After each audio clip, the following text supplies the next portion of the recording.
আমাদের কাছে মানুষের জীবন এবং জীবিকার নিরাপত্তাটা সবচেয়ে ফার্স্ট প্রায়োরিটি থাকবে।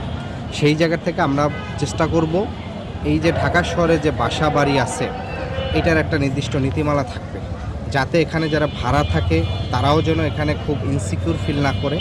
আবার যারা মালিক, যারা ভাড়া দিয়ে একটা সম্বল, কারণ অধিকাংশ বাড়ির মালিকই কিন্তু শেষ জীবনের সকল সহায় সম্পত্তি দিয়ে কিন্তু একটি বাড়ি করে, ফলে তার সম্পত্তিরও যেন নিরাপত্তা থাকে। কারণ অনেক সময় দেখা যাচ্ছে বিভিন্নজন ভাড়ার ছলে উঠে বাড়ি দখল করে থাকে। তো ফলশ্রুতিতে এটির পুরো একটি সামাজিক নিরাপত্তা একটি নিশ্চিত করতে হবে। বাড়িওয়ালা এবং ভাড়াটিয়া একটা নির্দিষ্ট নীতিমালা প্রণয়ন করা হবে এবং সেই জন্য সমন্বিত যে প্রতিষ্ঠানগুলো এখানে আছে, ঢাকা উত্তর সিটি কর্পোরেশন এবং এর সাথে রাজুক এবং স্থানীয় সরকার মানে সংশ্লিষ্ট মিলেই একটি সমন্বিত উদ্যোগ গ্রহণ করার জন্য আমরা কার্যকরী পদক্ষেপ গ্রহণ করব। Thank you.